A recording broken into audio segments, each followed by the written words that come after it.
welcome back to Wounded on Sixes. Today we're going to be going over my 2024 hobby progress.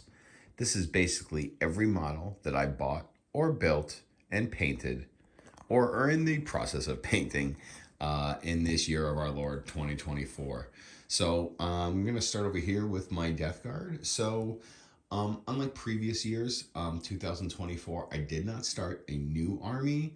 I kind of set out to make the armies that I had a little bit more competitive all around and kind of just build them out. So first here I started with my Death Guard, and the first things that I did this year was I added two Knight Brigands to my collection and to most of my list. They've been great in 10th edition. These were a lot of fun to paint and build. I believe I did buy this as a brand new box and built and painted them myself. And actually was just doing some more work on their bases, which I tend to do a lot of work on bases even after the model's been done. So those are my two Knight Brigands. I'm really happy with the way they came out, and I really like the way that they play on the tabletop when I use my Death Guard. Next, in a more recent addition, are these little Nurglings, which I'm really, really happy with the way these guys came out. I did buy these already primed. They had these little crystals on them and these little cork bits, and I kind of just, went with it and kind of went with the same wasteland theme that I've been going with my Death Guard. So I'm really happy with the way these turned out. And like I said, I bought these already built and primed with these bases already on them.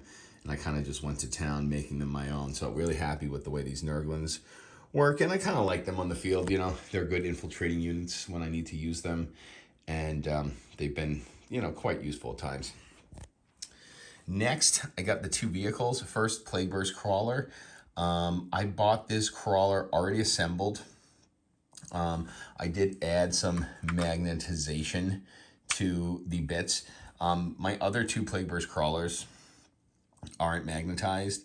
So this one I set up to be a different loadout than the other ones with the Rot Hail gun and the spitters. But I also used a different brass color. I used Retributor Gold rather than what I was using previously. So this one is, the brass is a little shaded differently than it, but I'm really happy with the way it came out, and I love my Plague Burst Crawlers. I wish they were a little bit cheaper on the battlefield, but they've been pretty good. They're just a great model to have on your shelf, so really happy to have my third and final Plague Burst Crawler right there. And then I bought a second Rhino. This was actually a Marine Rhino that I kind of converted. And what I did was I had some extra bits from a Rhino I'd built previously. So I had the spikes and the front spikes too. And then what I took was the heavy blight launcher off of a blow drone that I had. I believe I built that blow drone years ago with a flesh mower. So I had this, and this one was actually missing the Havoc launcher. So I basically made my own. I actually used a little green stuff to kind of make this little like tube of sludge, like living sludge coming out. And this is my my gun on the top. I got a little bit more work to do with this little guy, but I really like the way this Rhino came out. I got this Rhino really cheap and kind of converted it for Death Guard use. Like I said, it was I believe just a regular Marine one that I bought on eBay. I tend to kind of split my builds between new kits or things that I can find on eBay. I'm always trying to look for a deal, and a lot of these came from there. So being able to convert or get some quick builds so I can just get some paint on them, always super helpful. Moving over to my Adeptus Mechanicus. First, we're going to go with this Dominus here. And I actually had this Dominus for a while. This is given to me by a friend who was getting the, I believe it was like the regular newsletter or whatever it was, a little subscription that you can get, and he got some AdMech pieces. He gave me this, so I had it for a while, but I finally put them together.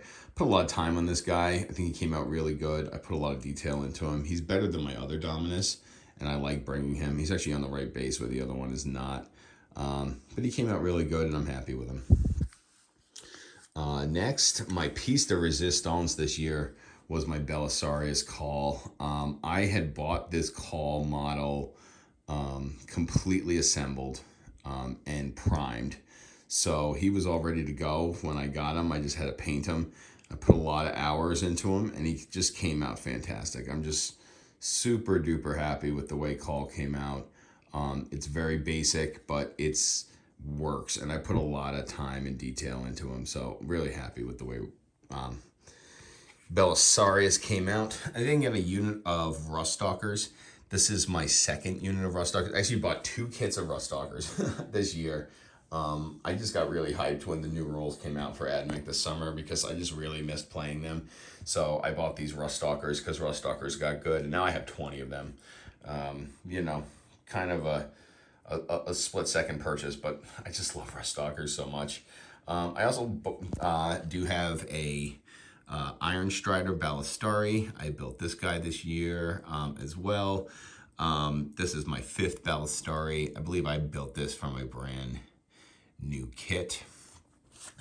And then also another brand new kit that I bought this year was a unit of sterilizers slash Sky Stalkers. I actually built these as Sky Stalkers because I already had a unit of sterilizers.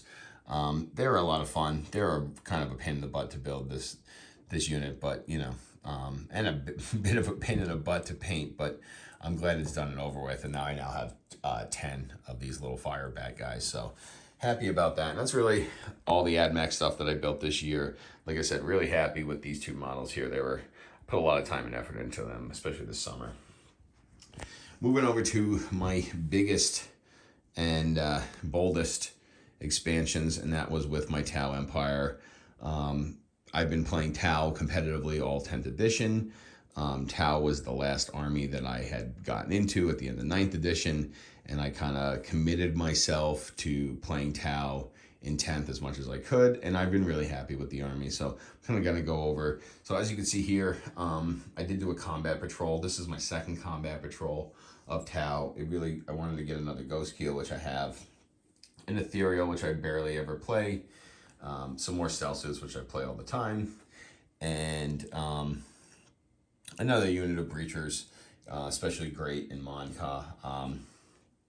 Again, 2nd combat patrol. I really love the Ghost Keel, and I really like to probably try to pick up a 3rd here in 2025 is one of my goals for my Tau. So this was a fun combat patrol. Again, something I already did, so I knew what to do, get expected. But like, I really love the Ghost Keel because again, everything is magnetized, and he kind of has like this like Action Jackson look, which is really cool, with like the dual wielding guns on the top. So I'm really happy with this Ghost Keel. He's one of my faves. Moving back here, I have 2 units of Rampagers. One of these I bought completely assembled and primed, and I got a really good price on it. And then the other one was a new kit that I also got a really, really good price on it. So, you know, one of these was clearly from the crude box someone was selling, and then the other one was like a brand new kit, but it was, or maybe it wasn't a new kit. Maybe it was also from the crude box, but I got it without a box. I can't remember actually how the other one came, but I know I had to build the second one. The first one was done. This was a lot of fun to paint. I really like how like the Rampagers, the Crutox kind of have this like gorilla rhino type look, whereas the Crute themselves are like, you know, purely green. So I like that juxtaposition right there, and fun unit that I really want to try to get on the tabletop more and more. I just like the idea and feel of them. Moving over to here, I have some Crute Hounds. These guys were actually a lot of fun to build and paint. An easy little kit, but I really like them. I haven't really played them much. They don't really do much on the battlefield. It'd be better in like a Crute or auxiliary detachment. We'll see what the December releases give us to Tau. Hopefully they give us like a way to have Crute units guide or something like that. And like units like this will become way more viable then, but I really like them. I like the yellow on their fins and stuff like that. A lot of fun. Moving over here, I have a Commander. I built this pretty quickly just a couple weeks ago for my tournament that I just came back from. I built an Enforcer, even though I really need a second Cold Star. I built the Enforcer for points. I'm probably going to get another Cold Star this year and then round out all my commanders. I shouldn't need any more after that. Speaking of commanders, Commander Farsight, I completed this year. I love this model. I love its base. I'm going to be adding, like, I think flowers to all of my Tau bases, including Farsight, just to kind of fill out the bases a little bit more. But I really like this model. It's a difficult model to put together. There's a lot of little gribbly bits that kind of hold this together. But it's a fun model to build and paint, and it looks really good. And actually, I got a lot of votes on it on our last paint competition, so I was really happy with that. Next, I bought a Riptide this year. This was kind of assembled, kind of broken. It actually came magnetized and stuff like that, but I needed a second Riptide, and I got this one. He's got a lot of magnetized bits here. Like, I can swap out his handguns and stuff like that. I really like his action pose. And like I said, I got this guy for pretty cheap because he was kind of already partially put together. Took a lot of elbow grease to kind of get him working again, but really happy with the result. Like I said, I'm going to add some flowers on the bottom to make these Tau bases really pop. Project that I'm going to have in 2025 is improving all of my bases and just getting more onto each of my models' bases. Finally, rounding it out, I got a unit of Vespid. As you can see, some of them are still gray. I didn't know if I wanted to go with the purple or not, but I'm really happy with the way the purple came out on these guys. And I think I just, I think I'm gonna do the other ones the same way. I didn't know if I wanted to do purple or maybe I wanted to do them two different colors, but I really like the purple gives them this really alien wasp look, and it kind of lets some more colors pop in my Tau list. So I'm kind of hoping that if we do see like an auxiliary detachment in the Grotmus detachment releases, that there'll be a lot more color in my Tau, and it'll be a colorful popping army with the gray, very uniform of the battle suits, along with the bright, vibrant colors of some of their auxiliary units. So that's been my 2024. I'm very busy. Although there were a lot of times where I just didn't paint, I didn't build, I didn't buy anything, whole month stretches at a time. And then other times I get really into it and I complete a bunch of sets all at once. So I've been very busy this year. Like I said, no new armies. I may start a new one in 2025. I guess we'll have to see. It's an expensive hobby. It's hard to just continuously buy and purchase, but I'm really happy with what's gone on. So tell me what you think about my hobby progress so far. Let me know how many models or kits you bought or completed this year, and go ahead and like and subscribe and come back for some more Wounded on Sixes.